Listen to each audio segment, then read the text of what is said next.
Good evening sir. Good evening.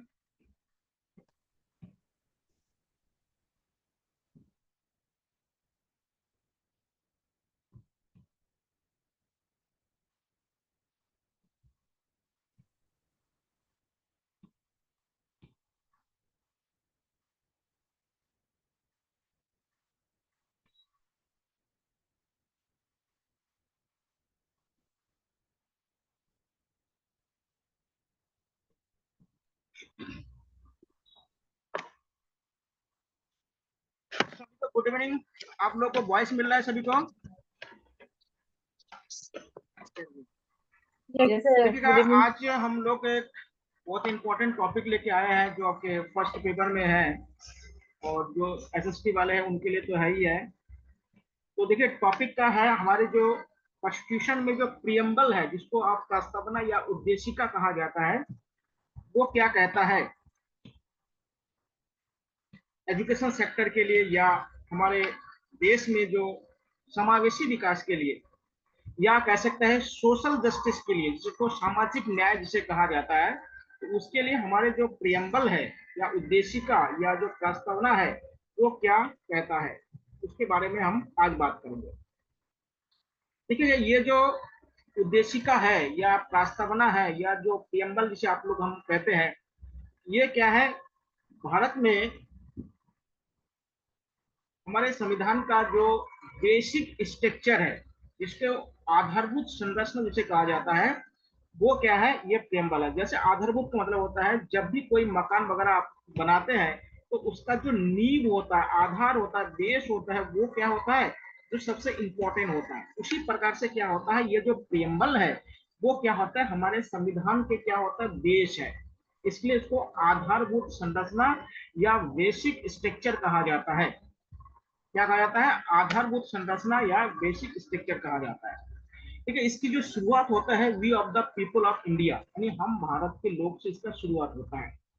यानी अगर आपसे पूछा जाए कि हमारे देश में जो भी व्यवस्था चल रहा है, चाहे राजतंत्र हो, लोकतंत्र, कुछ भी हो, जो भी चल रहा है, उसका आधार कौन है, उसका बेस कौन है? तो उसका बेस कौन है? वो आपका हमारे देश के जनता है। उसका बेस कौन है? हमारे देश के आम लोग हैं। अभी देखिए, लोकसभा का चुनाव हुआ है, तो चुनाव में जो लोगों का चयन किया गया है, जो लोकसभा के सदस्य चुने गए हैं, इनमें कौन थे? चुनने वाले कौन थे? यही आम लोग थे। यही हम लोग और आप लोग चुन के क्या होता है, उनको भेजे हैं। तो वही लोग क्या है? कानून बनाएंगे। और लेकिन वो क्या है? उनको क्या कहा जाता है? रिप्रेजेंटेटिव ऑफ पीपुल कहा जाता है। यानी हमारे जनप्रतिनिधि उन्हें कहा जाता है, क्योंकि हम सभी संसद में जाके क्या होता है, कानून नहीं बना सकते, इसलिए हम अपने बीच में से जिसे अच्छा समझते हैं, उनको क्या होता है, बेहतर समझते हैं, उनको भेजते हैं। ठीक है। तो ये क्या है? हमारे संविधान का बेस है। और बेस कहाँ से होता है? और संविधान का बेस क्या है? भारत के लोगों से बना हुआ है। इसके किससे बना हुआ है? भारत के लोगों से बने हुए हैं। आप लोगों को मालूम होगा, संविधान हमारे देश में 1946 में एक कैबिनेट मिशन आया था। उस कैबिनेट मिशन के आधार पर क्या है, हमारे देश में संविधान सभा का निर्माण हुआ और उस संविधान में क्या है, उसको बनाया गया। और संविधान सभा का जो ड्राफ्टिंग कमेटी था, उसमें क्या था, डॉक्टर भीमराव अंबेडकर जी थे, और जिन्होंने पूरे संविधान को ड्राफ्ट किया। ड्राफ्ट मतलब उसका पूरा खाका प्रारूप तैयार किया। इसीलिए क्या है, हमारे संविधान के जो निर्माता है, यानी हमारे संविधान का जो जनक है, उसे किसे कहा जाता है? डॉक्टर अंबेडकर जी को कहा जाता है। देखिए, आपको संविधान के बारे में नहीं पढ़ना है, बल्कि हमारे प्रियम्बल के बारे में पढ़ना है। आपके जो सिलेबस में जो मैंने देखा हूँ उसके आधार पर, या सोशल जस्टिस के बारे में पढ़ना है, या इकोनॉमिक जस्टिस, या सोशल जस्टिस, या पॉलिटिकल जस्टिस के बारे में पढ़ना है। तो आप लोगों ने आप लोग अगर कहीं पढ़ाते भी होंगे तो देखिएगा, हर एनसीईआरटी के बुक में क्या होता है, ये लिखा रहता है। एक मिनट।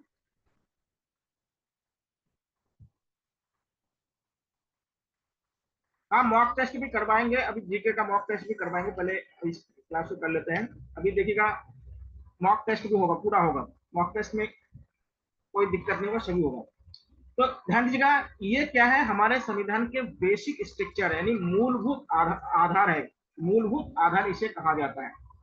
तो देखिए, ये जो प्रस्तावना, देखिए हमारे संविधान सभा बना, और संविधान सभा में सबसे पहले जब 9 दिसंबर का पहला बैठक हुआ था, तो उसमें क्या है, पहली बार इनको पहला बैठक हुआ था 9 दिसंबर 1946 को पहली बैठक हुआ था।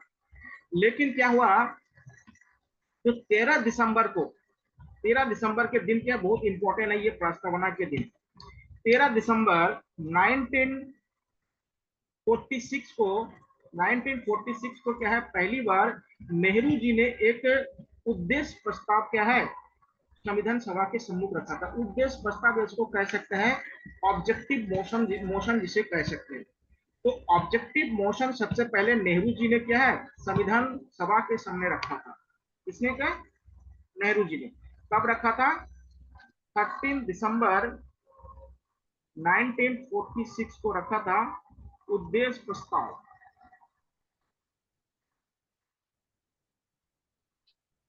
या इसको ऑब्जेक्टिव मोशन कहा जाता है। और यही जो उद्देश्य प्रस्ताव है ना, यही जो उद्देश्य प्रस्ताव है, ये हमारे संविधान का क्या बना, प्रियम्बल बना, प्रस्तावना बना। ध्यान नहीं रहा। अगर आपसे पूछा जाए कि हमारे संविधान के कौन सा प्रस्ताव है जिसे हम प्रियम्बल कहते हैं, तो उद्देश्य प्रस्ताव या ऑब्जेक्टिव मोशन जो लाया गया था, उस ऑब्जेक्टिव मोशन को ही क्या है हम प्रियम्बल कहते हैं, या हम क्या है प्रस्तावना कहा जाता है। और इसको लाने वाला कौन थे, लाने वाला थे जवाहरलाल नेहरू ने लाया। जवाहरलाल नेहरू ने कब लाए थे, 13 दिसंबर 1946 को ये लाया गया था। और इसी को हम लोगों ने क्या है प्रियम्बल के रूप में अपनाया। देखिएगा, मूल संविधान में 3 शब्द नहीं थे। एक बात है, हमारे प्रियम्बल में जो मूल संविधान है उसमें 3 शब्द नहीं थे। कौन कौन से शब्द नहीं थे, एक तो समाजवाद शब्द नहीं था, एक पंथ निरपेक्ष शब्द नहीं था, ठीक है, एक समाजवाद नहीं था, एक पंथ निरपेक्ष नहीं था, और एक क्या था, अखंडता। ये क्या है, अखंडता यानी यूनिटी वाला शब्द क्या है मूल संविधान में। ये 3 शब्द नहीं थे मूल संविधान में। मूल संविधान में क्या है, ये 3 शब्द नहीं थे। इसको भी ध्यान रखिएगा। कौन कौन सा, सोशलिस्ट इसको कहते हैं, तो पंथ निरपेक्ष इसको, रिलीजियंस पर विश्वास ना करने वाली चीज को कहते हैं, और अखंडता यूनिटी जिसे कहा जाता है। लेकिन क्या होता है, इसे कब जोड़ा गया है, इसे देखिए जोड़ा गया था 1976 में। इसे जोड़ा गया था जब हमारे संविधान में 42 वे अमेंडमेंट हुआ था। अमेंडमेंट मतलब संशोधन हुआ था। तो 42 अमेंडमेंट के माध्यम से क्या है हमारे संविधान में ये 3 शब्द जोड़े गए थे। कौन कौन सा है, एक समाजवाद, एक पंथ निरपेक्ष, और एक अखंडता। इन 3 शब्दों को जोड़ा गया था। बाकी जितने शब्द है ये मूल संविधान के हैं। बाकी जितने शब्द है वो क्या है, मूल संविधान है। 3 शब्दों को कब जोड़ा गया था, 1976 में 42 वे अमेंडमेंट के माध्यम से 3 शब्दों को जोड़े गए थे। कौन कौन सा है, समाजवाद, सोशलिस्ट, पंथ निरपेक्ष, या जिसे धर्म निरपेक्ष भी कह सकते हैं, रिलीजियस, और चौथा तीसरा शब्द है आपका अखंडता या यूनिटी जिसे कहा जाता है। इनको क्या है 1976 में क्या होता है हमारे संविधान में इसको ऐड किया गया था। हमारे संविधान में इसको ऐड किया गया था। इसको भी ध्यान रखिएगा, ये बहुत ही इंपॉर्टेंट चीज है। इसको भी क्या है आप लोग ध्यान रखिएगा। अब आगे देखते हैं इस प्रस्तावना के में क्या क्या चीज दे रखे हैं। तो अभी देखिए आपको बताया कि हमारे प्रस्तावना का जो मेन आधार है वो क्या है, हमारे यहाँ के लोगों का, हमारे यहाँ के क्या है जो लोग हैं वही क्या है प्रस्तावना के आधार है। तो हम पहला देखते हैं, सभी लोग ज्वाइन हो गए, कोई तो रह तो नहीं गया, चलिए ठीक है। तो देखिए प्रस्तावना शब्द का मतलब क्या है। देखिए प्रस्तावना का मतलब होता है किसी को किसी चीज से परिचय करवाना। जैसे आप कभी जाते तो अपना जो इंट्रोडक्शन देते हैं, उसी इंट्रोडक्शन को क्या कहते हैं, प्रस्तावना कहा जाता है। क्या कहते हैं, इंट्रोडक्शन को ही क्या है, हमारे संविधान का जो परिचय है यानी इंट्रोडक्शन है, उसी को क्या कहा जाता है, प्रस्तावना या उद्देशिका या प्रियम्बल कहा जाता है। इंट्रोडक्शन को कहते हैं। इसमें संविधान का सार, सार मतलब जिस्ट है। जिस्ट, सार का मतलब क्या है, देखिए यहाँ पे लिखा है सार, सार का मतलब होता है जिस्ट। सार का मतलब क्या होता है, जिस्ट। जिस्ट का मतलब होता है पूरी उसके निचोड़ जिसे कह सकते हैं। संविधान का क्या है, पूरा निचोड़, संविधान का पूरा निचोड़। तो संविधान का जो पूरा निचोड़ है या जिसको जिस्ट कहते हैं वो क्या है आपका प्रस्तावना उसे कहा जाता है। इसको क्या कहते हैं? प्रस्तावना उसे कहा जाता है। तो देखिए ये क्या है, पूरे संविधान का क्या है, सार या जिस्ट है जिसे कह सकते हैं। तो संविधान का क्या है, सार है। भारतीय संविधान प्रस्तावना संविधान की पहचान करते हैं, रिकॉग्नाइज या रिकॉग्नाइज करने के लिए संविधान का जो रिकॉग्नाइज है वो क्या होता है, हमारा प्रियम्बल है। क्या है? प्रियम्बल। ठीक है, भारतीय संविधान का जो प्रस्तावना है उसको उद्देश्य प्रस्ताव से लिया गया, जो आपको अभी बताया था, जो नेहरू जी ने प्रस्तुत किया था। किसने प्रस्तुत किया था? पंडित नेहरू ने प्रस्तुत किया था। और इसे संविधान के द्वारा इसको अंगीकृत किया गया था। ठीक है, हमारे संविधान को कब अंगीकृत किया गया था, ये भी आप लोग थोड़ा जान लीजिएगा। देखिए हमारे संविधान को 26 नवंबर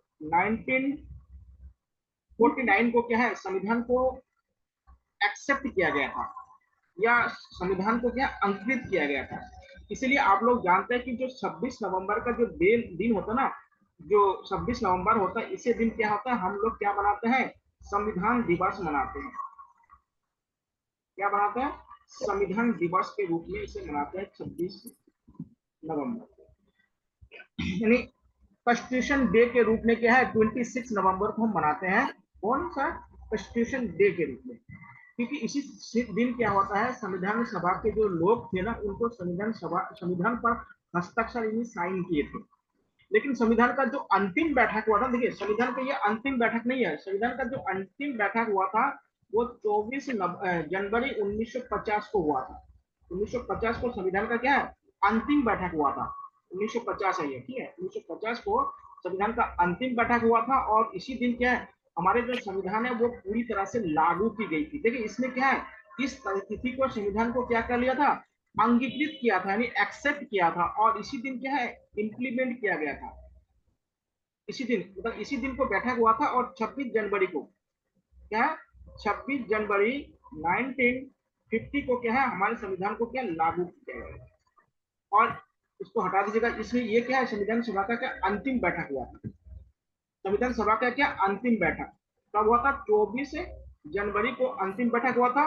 और 26 जनवरी को क्या है, संविधान पूरी तरह से इंप्लीमेंट कर दिया गया था, लागू कर दिया गया था। और एक बात ध्यान रखिएगा, हमारे देश का जो पहले राष्ट्रपति है वो संविधान सभा द्वारा चुना गया था 24 जनवरी को। इसी दिन क्या है, राष्ट्रपति का भी चुनाव हुआ था।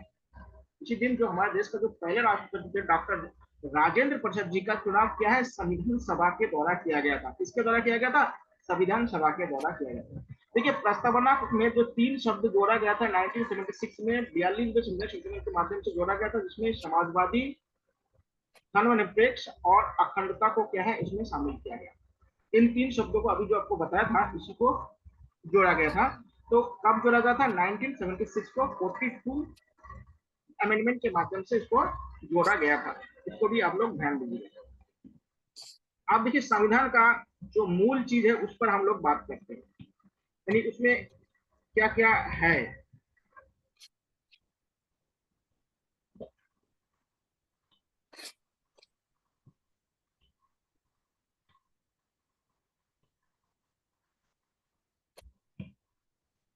ठीक है, पहले संविधान में यह कहा गया कि हमारे जो भारतीय संविधान है उसका स्रोत क्या है, यानी सोर्स क्या है। अभी आपको बताया कि हमारे संविधान का जो सोर्स है, we of the people of India, we of the people of, Bharat के क्या है, भारत के लोग, यानी वी ऑफ द पीपल, यानी पीपल ऑफ इंडिया। यानी हमारे संविधान का जो स्रोत है, यानी सोर्स है, वो क्या है, हमारे संविधान का सोर्स क्या है, भारत के लोग। यानी भारत के लोग चाहे जब भी संविधान को बदल सकते हैं, मतलब भारत के लोग तो नहीं बदलते, लेकिन भारत के लोगों द्वारा जो चुने हुए प्रतिनिधि है वही बदलते हैं, मतलब डायरेक्ट नहीं होता। देखिए हमारे देश में जो, देखिए 2 तरह के लोकतंत्र होते हैं, पहले समझ लीजिएगा। एक लोकतंत्र होता है डायरेक्ट लोकतंत्र, डायरेक्ट डेमोक्रेसी, और एक होता है इनडायरेक्ट डेमोक्रेसी, प्रत्यक्ष लोकतंत्र और अप्रत्यक्ष लोकतंत्र। हमारे जो देश है ना, यहाँ पे अप्रत्यक्ष लोकतंत्र है, यानी इनडायरेक्ट डेमोक्रेसी है। आप लोगों ने सुना होगा, स्विट्जरलैंड का नाम सुना होगा, स्वीडन का नाम सुना होगा, फिनलैंड का नाम सुना होगा। इन देशों में क्या जनसंख्या बहुत कम है, तो यहाँ पे क्या होता है, डायरेक्ट क्या होता है, डेमोक्रेसी है। वहां पे कोई कानून में अगर बदलाव होना होता है तो लोगों से भी क्या है, राय लिया जाता है। लोगों से क्या लिया जाता है, राय राय लिया जाता है उसका। राय जानते हैं कि इसमें अमेंडमेंट करना है नहीं करना है होता है। लेकिन हमारे यहाँ पे क्या लोगों से ऐसे कोई राय या नहीं लेते, क्योंकि हम जनप्रतिनिधि क्या है, उनके उनको भेज देते हैं, वही क्या होता है जो करना है वही करते हैं। तो जो जहाँ पे जनसंख्या कम होता है और जो थोड़ा सा विकसित देश है जहाँ पे लोग ज्यादा एजुकेटेड है, वहां पे डायरेक्ट यानी प्रत्यक्ष लोकतंत्र है। ऐसे लोकतंत्र है प्रत्यक्ष या डायरेक्ट लोकतंत्र उसको कहा जाता है। जैसे आप जानेंगे फिनलैंड, स्वीडन, इनमें क्या है प्रत्यक्ष लोकतंत्र है। स्वीडन, यहाँ पे जनसंख्या बहुत कम है और एजुकेशन जो रेट है वो 100% है। तो यहाँ पे क्या होता है लोगों का राय लेना बहुत जरूरी है। हमारे देश में कैसा अप्रत्यक्ष लोकतंत्र है, अप्रत्यक्ष लोकतंत्र, इनडायरेक्ट लोकतंत्र है। हम लोग क्या है रिप्रेजेंटेटिव को चुन के क्या होता है संसद में भेजते हैं। कहाँ भेजते हैं? संसद में भेजते हैं, और यही लोग क्या होता है कानून बनाते हैं। लेकिन क्या है इनको भेजने का काम कौन करता है? हम ही लोग तो करते हैं। इसलिए हम लोग क्या है इनडायरेक्ट डेमोक्रेसी में मतलब हमारा जो डेमोक्रेसी वो इनडायरेक्ट डेमोक्रेसी है। और जो फिनलैंड है, स्वीडन है, स्विट्जरलैंड है, आइसलैंड है, जो छोटे छोटे देश है जहाँ पे एजुकेशन बहुत अच्छा है, वहां पे क्या है डायरेक्ट डेमोक्रेसी होता है। वहां पे किसी बिल को अगर पास करना होगा तो जनता से क्या होता है जनमत लिया जाता है। क्या लिया जाता है? एफेंडम कहते हैं उसको, जनमत जिसे कहते हैं आप लोग जानते हैं। तो एफेंडम लिया जाता है, जनमत ली जाती है। जनमत के माध्यम से क्या है, लेकिन भारत में ऐसा नहीं हो पाता कि इतना जनसंख्या में कहाँ से जनमत ले लेंगे। लेकिन आने वाले दिनों में हो सकता है, क्योंकि जिस तरह से डिजिटल चीज बढ़ती जा रही है, तो उस तरह से आने वाले दिनों में ये होने की संभावना बढ़ती जा रही है। ठीक है, ध्यान दीजिएगा। तो पहला क्या है हमारे संविधान का स्रोत क्या है? हम यहाँ के लोग, लोग नहीं रहेंगे तो संविधान क्या काम करेंगे? उसके बाद जो हमारे भारत की जो नेचर कैसे है, हमारे यहाँ पे जो स्टेट है उस स्टेट का नेचर कैसे, देखिए हमारे यहाँ पे स्टेट कैसा है, सोशलिस्ट, समाजवाद, उसके बाद सॉवर्निटी, उसके बाद क्या है लोकतांत्रिक डेमोक्रेसी, उसके बाद क्या है धर्मनिरपेक्ष, उसके बाद कैसे है गणतांत्रिक यानी रिपब्लिक।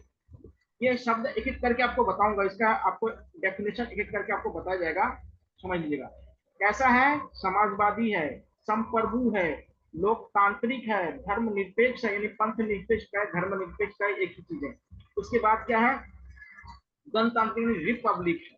तो ये क्या है हमारे यहाँ पे जो स्टेट है उसका नेचर है। तीसरा है भारतीय संविधान का उद्देश्य क्या है, पर्पस क्या है, लक्ष्य क्या है, टारगेट क्या है। तो इसका क्या है स्वतंत्रता, जस्टिस, न्याय, समानता, इक्विलिटी, बंधुत्व, यानी सभी लोगों में ऊंच नीच की भावना नहीं होनी चाहिए, ये सारे हैं। संविधान को कब एक्सेप्ट किया गया था? 26 नवंबर 1949 को अपनाया गया। ठीक है। अब एक एक करके शब्द को देखते हैं कि ये शब्द कहाँ से आया और इस शब्द का मतलब क्या है। देखिएगा एक बात आप लोग समझिएगा, हमारा जो संविधान है जब बना था तो हम लोगों ने जिन जिन देशों के संविधान में अच्छे अच्छे शब्द थे उन शब्दों को हमने क्या किया अपने संविधान में ले लिया।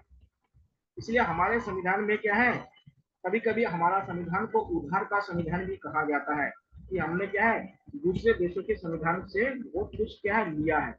लेकिन क्या है उधार का संविधान पूर्ण रूप से नहीं कहा जा सकता है। क्यों कहा नहीं कहा जाता? क्योंकि हमने उन्हीं चीजों को अपने संविधान में एक्सेप्ट किया है जो हमारे क्या है कंट्री के नेचर के अनुसार है। हमारे कंट्री के या हमारे जो देश है, हमारे जो नेशन है, उसके जो प्रकृति है यानी नेचर है उसके अनुसार जो फिट हुआ है, जो अच्छा है, जो आवश्यक है, उन चीजों को हमने लिया है। और उन जो चीज हमारे लिए अच्छा नहीं रहा हम उन चीजों को नहीं लिया।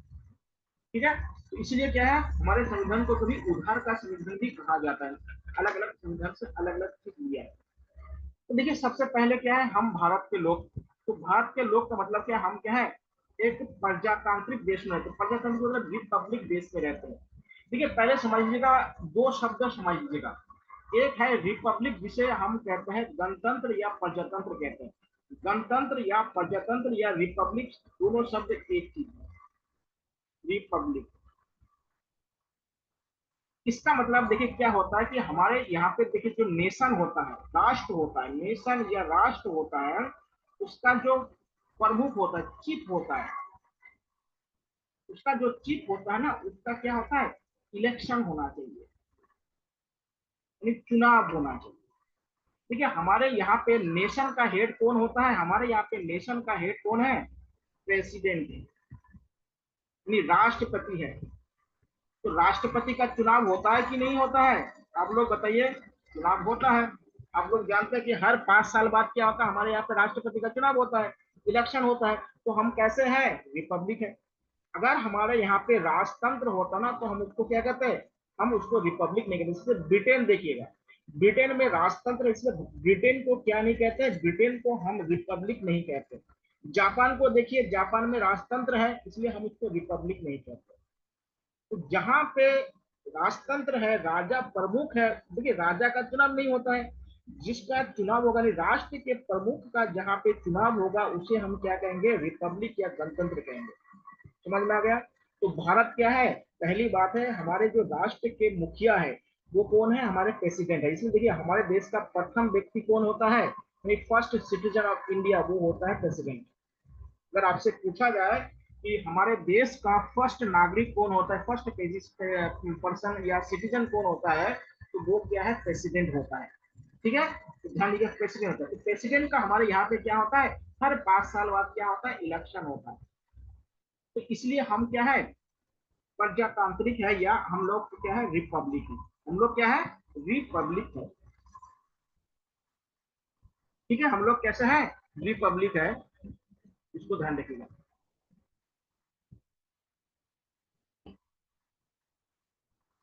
अब दूसरा होता है, एक चीज और होता है जिसको कहते हैं हम डेमोक्रेसी।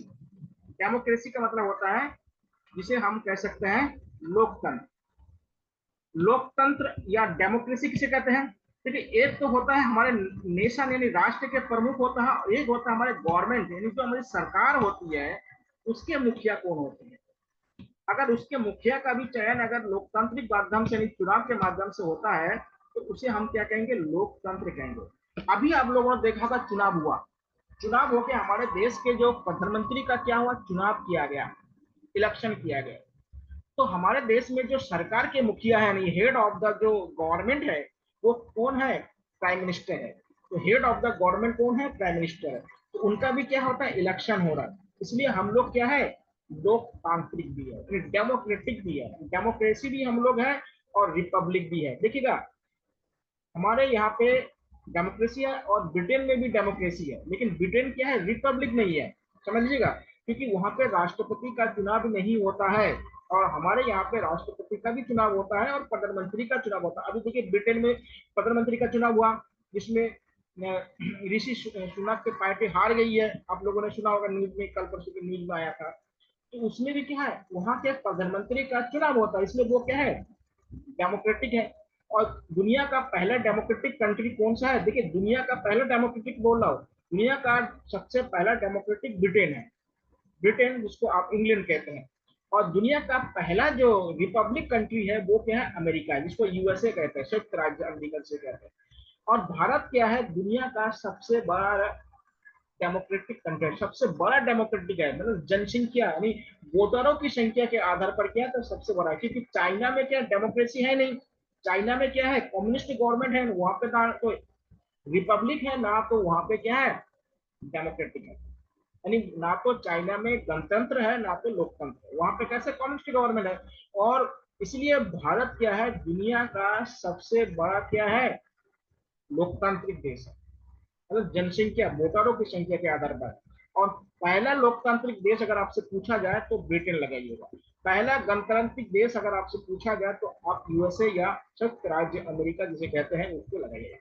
ठीक है, तो संविधान का आधार क्या है? भारत के लोगों से संविधान बना हुआ है। भारत के लोगों से क्या बना हुआ है? संविधान बना हुआ है। तो भारत के लोग, देखिए भारत के लोगों का कितना महत्व है हमारे संविधान में। लेकिन क्या होता है? लैक ऑफ नॉलेज के कारण क्या होता है? जो लोग ज्यादा जानकार व्यक्ति होता है वो क्या होता है? जो आम लोग होते हैं उनको ज्यादा परेशान कर देते हैं।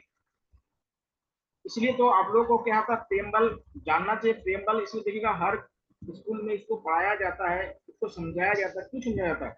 इसलिए होता है। दूसरा शब्द आता है संप्रभु, जिसको सॉवर्निटी कहते हैं। सॉवर्निटी मतलब किसी के सर अधीन ना होना, किसी पर सर निर्भर एक ना क्वेश्चन। होना, सेल्फ डिपेंड। हमारा जो कंट्री है, हमारा जो नेशन है वो सेल्फ डिपेंड है।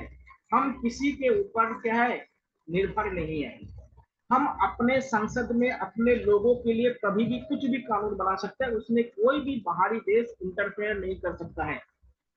चाहे हम कैसे भी कानून बनाए, चाहे हमारे लोगों के हित के लिए बनाए चाहे ना हित के बनाए, उसमें दूसरे देश हम पर क्या है, कंटेम नहीं कर सकता, यानी आरोप नहीं लगा सकता है। तो हम कैसे संप्रभु। तो ये एक राष्ट्र के लिए संप्रभु होना बहुत जरूरी है, केवल राष्ट्र के लिए नहीं, तो हर व्यक्ति के लिए संप्रभु होना बहुत जरूरी है, सॉवरेनिटी होना जरूरी है। यानी इसलिए तो एजुकेशन की बात करते हैं। एजुकेशन से लोग क्या होता है, अपने अधिकार को जानते हैं। जब आप अपने अधिकार को जानेंगे तभी तो आप संप्रभु होंगे। अब लेकिन हमारे समाज में एक है कि महिलाओं को बहुत ही पहले समाज से अबला कहा जा रहा है। महिलाओं का सशक्तिकरण की बात करें भाई, जब वो खुद पढ़ लिख जाएगी, अपने रोजगार कर लेगी, तो खुद भी अपना क्या होगा, संप्रभु हो जाएगी, तो फिर अपने आप सब कुछ सुधर जाएगा। लेकिन एजुकेशन से उनको रोका जाता है। बहुत सारे काम होता है, जैसे गाँव बड़े में कम उम्र में शादी करना, फिर शादी के बाद उनकी पढ़ाई खत्म कर देना, बहुत सारे ऐसे मैटर होता है जो उनके संप्रभुता को क्या होता है, हानि हो जाती है। अगर देखिए इस समय क्या है, अगर कोई लड़की या कोई भी व्यक्ति अगर पढ़ना चाहे तो उनको क्या है, घर वाले रोक नहीं सकते हैं। उनको क्या है, घर वाले रोक नहीं सकते हैं। तो संप्रभु का मतलब होता है, संप्रभु राष्ट्र का मतलब होता है किसी भी अन्य देश के अधीन नहीं होना। देखिए हमारा जो देश है ना, 1947 से पहले, 15 अगस्त 1947 से पहले हमारा देश संप्रभु नहीं था। क्यों नहीं था? क्योंकि हमारे यहाँ पे जो भी नियम कानून चलते थे या लॉ बनते थे, वो ब्रिटेन के संसद से बन के आते थे। तो बताइए, हमारे देश का कानून है, हमारे देश के लोग हैं, और कानून कहाँ से बन के आ रहे हैं? ब्रिटेन के लोग बना रहे हैं। आप मानिए कि आपके परिवार है और आपके परिवार में लोग क्या खाएगा क्या नहीं खाएगा, ये अगर आपके पड़ोसी वाले डिसाइड करें, तो आप कहाँ से संप्रभु है? या आप कैसे कपड़े पहने, कहाँ पे घूमेंगे, क्या करेंगे? ये क्या होता है कि समाज के लोग अगर डिसाइड करना शुरू कर दे, तो भाई तो संप्रभु कैसे हुआ? देखिए, जहाँ पे स्वतंत्र विचार नहीं होंगे वहां पे इनोवेशन नहीं हो सकता है। आप लोग बहुत सारे थिंकर पढ़े होंगे, तो देखिए जितने भी थिंकर पढ़े होंगे सबने स्वतंत्र विचार दिया है। यानी जब तक माइंड फ्री नहीं होगा तब तक क्या होगा, न्यू इनोवेशन नहीं हो सकता है। और न्यू इनोवेशन के लिए क्या होना चाहिए, माइंड फ्री होना चाहिए। जब आप समाज के द्वारा बहुत सारे ऐसे चीजों को आप थोप देंगे जो आपके दिमाग के खुलापन नहीं आएंगे, तो इनोवेशन कैसे होगा? आप लोग देखिएगा हमारे यहाँ पे कितने खुद ज्ञान के देवी है होने के बाद भी क्या अमेरिका में इतने ज्यादा इनोवेशन क्यों हो रहा है? क्योंकि वहां के लोगों पर लोग क्या है, ज्यादा संपर्क हमसे, इसलिए तो वहां पे ज्यादा इनोवेशन हो रहा है। हमारे यहाँ 1% भी इनोवेशन नहीं होता, उनके वहां ज्यादा इनोवेशन होता है। और वो लोग तो क्या है, ऐसे कोई देवी देवताओं की पूजा भी ऐसे नहीं करते हैं। तो क्या होता है, जब संप्रभु होंगे तो ज्यादा सोचने समझने की क्या होगा, शक्ति आएगा। क्योंकि जब जब हमारे समाज में क्या होगा, इस तरह के संप्रभु चीज ज्यादा होता है, जिस समाज में होता है वो समाज ज्यादा तरक्की करता है। इसलिए शहरों में क्या होता है, संप्रभुता ज्यादा होता है कि कोई गांव में, शहर में कौन कैसे रह रहा है, किसके साथ रह रहा है, क्या खा रहा है, क्या पी रहा है, कोई किसी का इंटरफेयर नहीं होता है। इसलिए शहरों में क्या इनोवेशन ज्यादा होता है। गाँव में क्यों नहीं होता? क्योंकि गाँव में ज्यादा ओपनली होता है, इसलिए उनका देखो। तो संप्रभु का मतलब होता है कि किसी के दबाव में नहीं रहना, नहीं निर्भर रहना, सेल्फ डिपेंडेंस। तो हमारा देश कैसा है, संप्रभु यानी सॉवरेनिटी है। किसी भी बाहरी देश के कानून या कुछ भी हमारे ऊपर लागू नहीं होगा जब तक हम ना चाहे।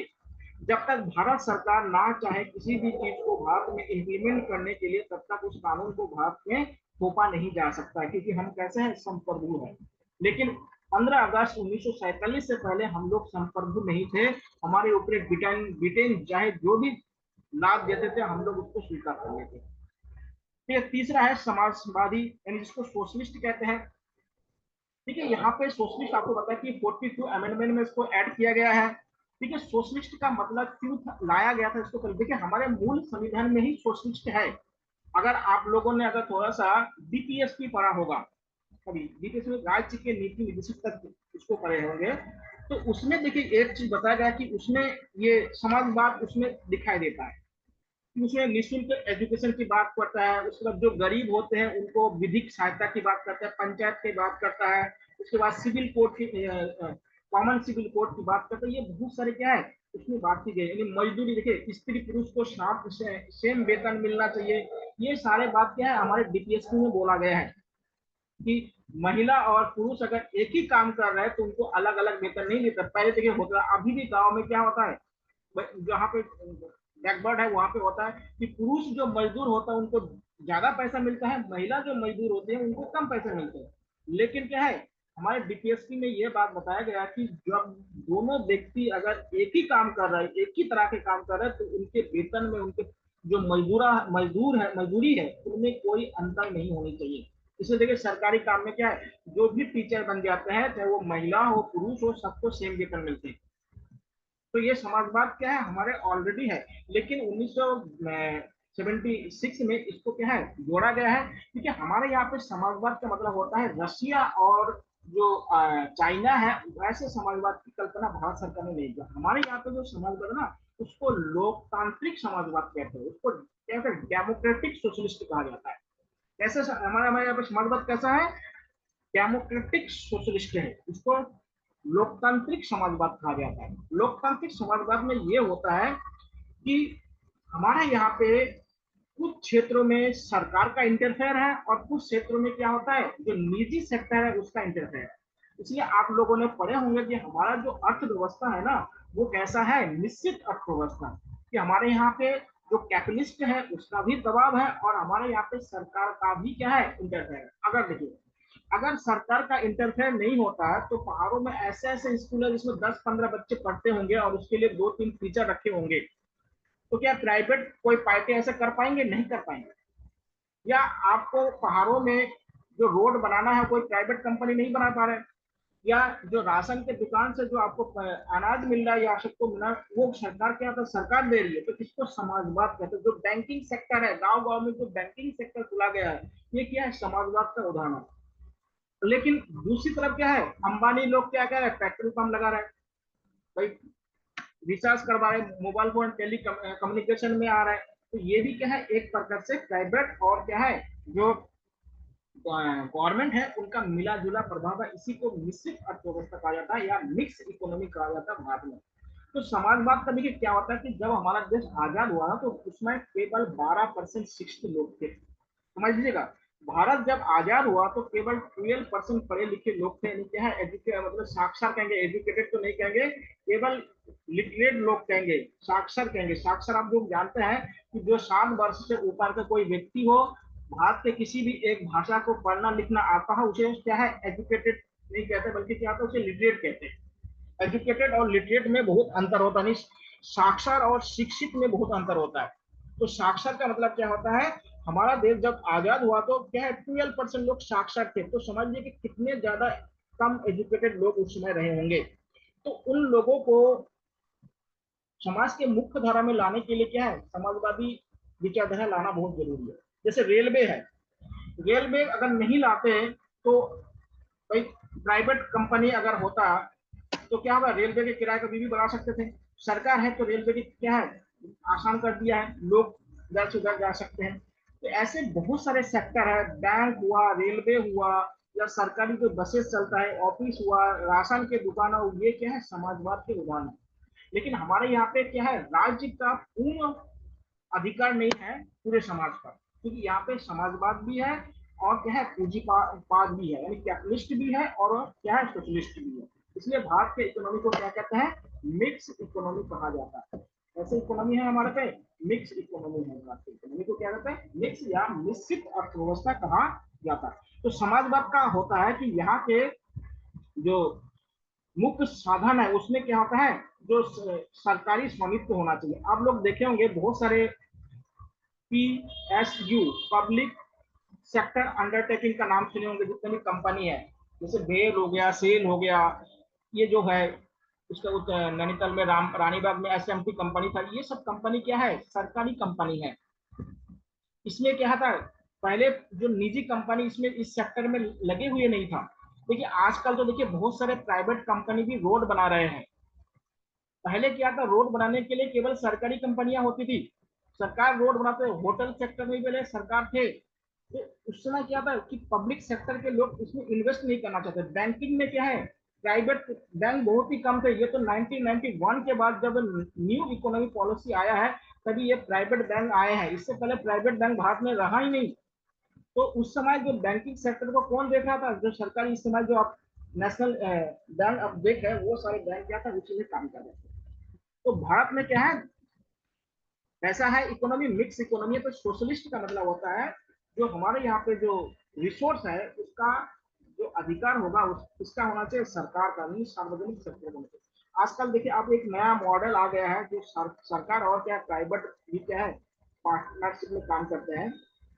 पब्लिक प्राइवेट पार्टनरशिप का नाम सुना होगा, इसको पीपीपी मॉडल कहा जाता है। आजकल जितने भी ये हाईवे नेशनल हाईवे देखिए बन रहा है ना, ये सब पीपीपी मॉडल पे बन रहा है। या बड़े बड़े जो हवाई अड्डे हवाई जहाज बन रहे हैं, ये सब क्या पीपीपी मॉडल पे बन रहा है। क्योंकि इसमें क्या होता है टोल टैक्स लगे हुई है कि इसमें प्राइवेट कंपनी क्या होता है इन्वेस्ट करते हैं, जब तक उन कंपनी को उस रास्ते में जितना इन्वेस्ट किया उतना पूरा वसूली जब तक नहीं होंगे, वो टोल टैक्स क्या होगा उनके अंडर में होगा। ध्यान दीजिएगा, ये टोल टैक्स क्या होता है वो प्राइवेट कंपनी के हाथ में है। जब तक क्या होता है उस रास्ते में या उस रोड बनाने में एक्सप्रेस वे बनाने में जितना खर्च हुआ होगा जब तक वसूली नहीं होगा तब तक क्या होगा वहां से टोल टैक्स वसूल करेंगे। तो इससे सरकार को क्या आसानी होगा कि सरकार को डायरेक्ट इन्वेस्ट करने की आवश्यकता नहीं हो रहा है। तो ध्यान दीजिएगा, ये भी क्या है बहुत इंपॉर्टेंट है। तीसरा है पंथ निरपेक्ष। देखिए पंथ निरपेक्ष और धर्म निरपेक्ष में बहुत बड़ा इसमें डिबेट है। देखिए क्या हुआ था पहले इसको समझिएगा। ये जो धर्म निरपेक्ष और पंथ निरपेक्ष का जो कॉन्सेप्ट आया ना ये यूरोप से आया है। कहाँ से आया है यूरोप से। देखिए यूरोप में क्या हुआ था कि यूरोप में जो 19वीं सदी में वहां पे क्या है था, वहां पे बहुत बड़े बड़े सामंत होते थे, उसको लैंडलॉर्ड कहा जाता है। तो सामंत जो थे ना वो क्या कहते हैं अपना अधिकार मांग रहे थे राजा लोगों से। और राजा लोग क्या है, राजा और जो वहां पे जो चर्च था, चर्च मतलब वहां पे जो धार्मिक यूनिटी था, तो चर्च और राज्य के बीच में एक क्या था बहुत बड़ा क्या था संबंध था। तो राजा को जो अधिकार दे रहा था वो चर्च उसको क्या है नैतिक अधिकार दे रहा था। तो लेकिन जो लैंडलॉर्ड थे यानी कि उसमें तो सामंत कहते थे, सामंत लोग क्या है वो इस चीज को नहीं माने। उन्होंने बोला कि हमारे पास पैसा तो है लेकिन हमारे पास सामाजिक और राजनीतिक अधिकार नहीं है।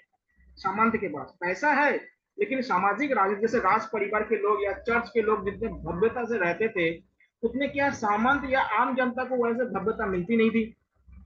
तब उन्होंने क्या चर्च और राजतंत्र के विरुद्ध क्या है एक क्रांति छेड़ दी। और उसने बताया कि जो नेशन होगा या जो राष्ट्र होगा वो धर्म और राष्ट्र राज्य अलग अलग होना चाहिए। धर्म और राज्य क्या होना चाहिए अलग अलग होना चाहिए कि धर्म का राज्य के साथ कोई इंटरलिंक नहीं होना चाहिए। कि धर्म के जो धार्मिक व्यक्ति है वो राज सत्ता पे नहीं काबिज होना चाहिए। लेकिन भारत में इसका थोड़ा सा उल्टा है। देखिए भारत में बोला गया कि पंथ, देखिए हमारे यहाँ पे एक धर्म है नहीं। जैसे यूरोप में क्या था एक ही धर्म है ईसाई धर्म, तो वहां पे तो एक धर्म को अलग कर सकते हैं। लेकिन भारत में क्या है इतने ज्यादा धर्म है और उन धर्मों में इतने ज्यादा सेक्ट है। सेक्ट मतलब पंथ होते हैं। आप देखिए वैष्णव धर्म में भी कितने ज्यादा सेक्ट होंगे, हिंदू धर्म में भी कितने ज्यादा सेक्ट होंगे। वैष्णव में कोई भागवत है, कोई वैष्णव है, कोई और होगा। शैव में क्या होगा लिंगायत कोई है, कोई शिव को पूजा करने वाला होता है, कोई लकुलेश को पूजा करने वाला है, कोई गोरखनाथ को पूजा करने वाले होते हैं। ये बहुत सारे क्या होता है सेक्ट है, इसको कहते हैं सेक्ट या पंथ होता है। तो भारत में जब ये भारतीय संविधान में जब इस पर चर्चा हुआ कि भारत जो देश है वो धार्मिक देश होना चाहिए या धर्म को भारत से हटाना चाहिए जैसे यूरोप में है, तो भारत में जो संविधान सभा के सदस्य उन्होंने बोला कि हम धर्म और पंथ हमारे जो इंडिया के लोग हैं उनका प्रकृति में ये चीज बसा हुआ है, वो धार्मिक प्रकृति है। देखिए भारत के जो हमारे जो धार्मिक ग्रंथ है उसमें धर्म की परिभाषा कुछ अलग दिया है जो सामान्यतः लोग उसका यूज नहीं करते। ठीक है, धर्म का हमारे जो वेदों अगर पढ़ेंगे आप लोग तो वेदों में बताया कि धर्म का मतलब होता है कर्तव्य को पालन करना, यानी ड्यूटी को क्या है इम्प्लीमेंट करना, उसी को धर्म कहते हैं। और ये धर्म का जो दूसरा रूप जो अभी आप लोगों को दिखाई दे रहा है ये क्या धर्म के एक कर्मकांडीय रूप